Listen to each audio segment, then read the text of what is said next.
খুব সহজেই যে জিনিসটা আমরা পেয়ে যাই সেটার কদর করতে আমরা খুব কমই জানি। হোক সেটা মূল্যবান অর্থ সম্পদ, সোনা দানা, মান সম্মান, যাই হোক না কেন। অথচ যারা সামান্য একটু ভালো থাকার আশায় আপ্রাণ চেষ্টা করার পরও একটু সুখের দেখা পায়, তারা ওইটুকু সুখকে যথেষ্ট কদর করতে জানে। আসসালামু আলাইকুম। কাছে দূরে, দেশ কিংবা দেশের বাইরে থেকে যে যেখান থেকে আমার আজকের ভিডিওটি দেখছেন, আশা করছি আল্লাহ তাআলার অশেষ রহমতে আপনারা সকলেই ভালো আছেন। আলহামদুলিল্লাহ, আমিও ভালো আছি। নতুন একটি ভিডিও দেখার জন্য আপনাদের সবাইকে আমন্ত্রণ জানাচ্ছি। আশা করছি আমার আজকের ভিডিওটি আপনাদের কাছে ভালো লাগবে। যদি ভালো লেগে থাকে তাহলে প্লিজ আমার ভিডিওটিতে একটি লাইক দিয়ে পুরো ভিডিও কন্টিনিউ করবেন। আপনার একটা লাইক আমার ভিডিওটিকে আরও অনেকের কাছে পৌঁছে দিতে সাহায্য করবে। আমার আজকের ভিডিওটা কোনো রকম কাজ দিয়ে শুরু করলাম না, একেবারে নাস্তা করা থেকে ভিডিওটা শুরু করলাম। তবে ভিডিওর শুরু নাস্তা থেকে হলেও আমার দিনের শুরুটা কিন্তু নাস্তা থেকে না, কাজ দিয়েই শুরু হয়েছে। রান্নাঘরের সমস্ত কাজ শেষ করে সবার খাবারের ব্যবস্থা করে তারপরেই তো এখন আমি আর আমার ছোট মেয়েটা একসাথে নাস্তা করছি। আমার বড় মেয়েটা নাস্তা করে ওকে স্কুলে পাঠিয়েছি, আর ছোট মেয়েটার সাথে আজকে নাস্তা করছি। ছোট মেয়েটার জন্য একটু নুডলস রান্না করেছি, ও নুডলস খুব পছন্দ করে। এই তো আমি পাউরুটি খেয়ে নিলাম। আমি গত ভিডিওতে যে নিউট্রেলা বানিয়েছিলাম সেই নিউট্রেলাটা দিয়ে খেয়ে নিলাম, আর একটু চা করেছিলাম। তবে আমার কাছে চায়ের চাইতে নিউট্রেলা দিয়ে খেতেই খুব বেশি ভালো লাগলো। চা দিয়ে ভালো না লাগার পেছনে অবশ্য একটা কারণও আছে। দুধ চা ছাড়া আমার কাছে আবার লাল চা খুব একটা ভালো লাগে না।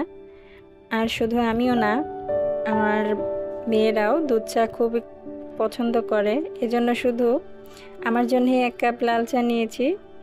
দুধ চা হলে আমার পুচকি মেয়েটা চাইতো। তো যাই হোক, সকালের খাবার দাবার খাওয়াটা তো শেষ। খাওয়ার পরে যে ধোয়ার ব্যাপারটা থাকে সেটাও শেষ করে নিয়েছি। তারপরে চলে এসেছি এই বেসিনটা পরিষ্কার করার জন্য। আমাদের এই বেসিনটা খুব বেশি ময়লা হয়, তার কারণও অবশ্য আছে। যেহেতু আমাদের বাড়িতে হাত মুখ ধোয়ার জন্য এই একটা বেসিনই, আর সবাই এই বেসিনের উপরে অত্যাচার করি, তো যার জন্য খুব তাড়াতাড়ি ময়লা হয় আর আমাকে পরিষ্কার করতে হয়। তো যাই হোক, কোনো ব্যাপার না, পরিষ্কার পরিচ্ছন্নতা করতে আমার ভালোই লাগে। তো বেসিনটাকে পরিষ্কার করার জন্য আমি প্রথমে ডিটারজেন্ট দিয়ে ভালো করে ঘষে ঘষে পরিষ্কার করে নিয়েছি। এরপরে আমি ফিক্সল দিয়ে দিয়েছি। ফিক্সল দিয়ে এখন আবারও এটাকে ভালো করে ঘষে পরিষ্কার করে নেব। শুধু ডিটারজেন্ট দিয়ে ওইভাবে কিন্তু দাগ সহ পরিষ্কার হয় না, যার জন্য ফিক্সল দিয়ে দিলাম। ফিক্সল দিলে একেবারে পরিষ্কার চকচকে হয়ে যায়। তো পরিষ্কার করতে করতে আমার প্রিয় আপু ভাইয়াদেরকে আমি আবারও সেই পুরনো কথাটা স্মরণ করিয়ে দিতে চাই। আমার আজকের ভিডিওটির এই পর্যন্ত যারা দেখেছেন কিন্তু একটি লাইক দিতে ভুলে গেছেন, তাহলে প্লিজ আমার ভিডিওটিতে একটি লাইক দিয়ে দিবেন। আর আপনি যদি আমার চ্যানেলে নতুন হয়ে থাকেন বা আমার ভিডিওর কোথাও কোনো অংশ যদি আপনার কাছে ভালো লেগে থাকে, আপনি চাইলে আমার চ্যানেলটাকে সাবস্ক্রাইব করে রাখতে পারেন। সাবস্ক্রাইব করে পাশে থাকা বেল বাটনের অল অপশনটিতে প্রেস করে রাখতে পারেন। এতে আমি নতুন কোনো ভিডিও দেওয়ার সাথে সাথে আপনার কাছে পৌঁছে যাবে। আর আপনি যদি কাজটি করে থেকে থাকেন, আপনাকে অসংখ্য ধন্যবাদ। তো চলে এলাম এবারে দুপুরে রান্নাবান্না করার জন্য। আর দুপুরে রান্নাবান্না করার জন্য যা প্রস্তুতি নেওয়ার দরকার তার সবই নিয়েছি। অফ ক্যামেরায় আমি সব কিছু কেটে ধুয়ে পরিষ্কার করে রেখেছি। এখন আমি সব রান্না করে নেব। খুব বেশি কিছু রান্না করব না আজকে। মলা মাছের চচ্চড়ি রান্না করব, আর রুই মাছ দিয়ে, আলু দিয়ে, ফুলকপি দিয়ে একটা ঝোল রান্না করব। তো ভিডিওর শুরুতে যে কথাটা বলেছিলাম, খেয়াল করে দেখবেন যাদের কাছে ভরি ভরি স্বর্ণগহনা আছে তাদের কাছে গহনাগুলো একটা সময় পড়তে ভালো লাগে না। যারা টাকা পয়সার জোরে সম্মান অর্জন করে তারা অন্যের দেওয়া সম্মানটাকেও গুরুত্ব দেয় না।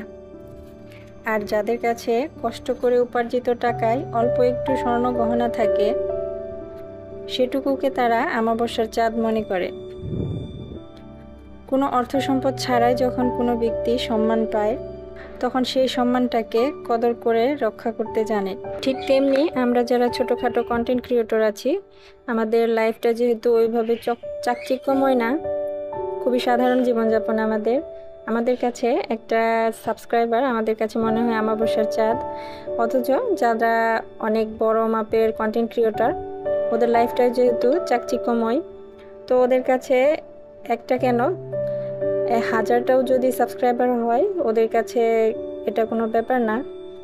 তো যাই হোক, অনেক কথাই বললাম, আমার কথায় আবার কেউ কিছু মনে করবেন না প্লিজ।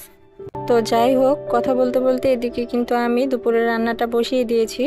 মলা মাছটাকে আমি সব ধরনের মশলা দিয়ে মাখিয়ে রান্না বসিয়ে দিয়েছি, আর এদিকে আমি রুই মাছটা রান্না করব। তো মশলাটাকে আমি কষিয়ে নিয়েছি, নিয়ে এখানে আলু আর ফুলকপিটা দিয়ে দিলাম। আলু আর ফুলকপিটা কষিয়ে নেওয়ার পরে আমি ঝোলের পানি দিয়ে দিলাম। এরপরে আমি বেগুন দিয়ে দিয়েছি। বেগুনটা আমি কষানোর সময় দিইনি, তার কারণ হলো ওই সময় যদি বেগুনটা দিতাম তাহলে শুধু শুধু কালো হয়ে যেত। রান্নাটা তো এই পর্যন্ত গুছিয়ে নিলাম। রান্নার জন্য যেসব জিনিস লেগেছিল তার সবই তো ময়লা হয়ে গেছে, তো সেসবগুলোই ধুয়ে নেব। এক ঝলক আপনাদেরকে একটু দেখিয়ে দিলাম। আর ধোয়ার সময় কারেন্ট চলে গিয়েছিল, সেজন্য আর ওইভাবে দেখাতে পারলাম না। আসলে আমাদের মেয়েদের রান্নাঘরের কাজটা একটু বেশিই থাকে, রান্না করো আর ধোয়াধুয়ি করো। তো যাই হোক, রান্নাবান্না শেষ করে খাওয়া দাওয়া শেষ করে এবার চলে এলাম ঘরে। ঘরটাকে একটু গুছিয়ে নিয়েছি আমি, অফ ক্যামেরায় সমস্ত জিনিসপত্র পরিষ্কার করে নিয়েছি। বিছানাটাকেও একটু গুছিয়ে নিলাম। আর এই যে দেখছেন টিভিটা, এটা আমার ধরাছোঁয়ার বাইরে হওয়ায় সব সময় হাতে নাগালে না থাকার কারণে খুব একটা ওইভাবে পরিষ্কার করা হয় না। যেসব জিনিস ধরাছোঁয়ার মধ্যে আছে সেগুলোকে তো সারাদিন ঘষাঘষি করা হয়, কিন্তু এই টিভিটা আমার খুব একটা পরিষ্কার করা হয় না, মাঝে মাঝে পরিষ্কার করা হয়। তো বেশ কিছুদিন আগে পরিষ্কার করেছিলাম, আর আজকে পরিষ্কারটা করে নিলাম। সম্পূর্ণ ঘর পরিষ্কার করে নেওয়ার পর আপনাদেরকে একটু দেখিয়ে দিলাম। দেখেন ঘরে আমার কত ঢোলাঢালি জিনিসপত্র দিয়ে ভরা।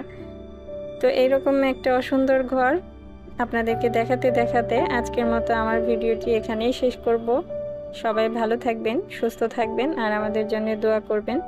আল্লাহ হাফিজ। আসসালামু আলাইকুম।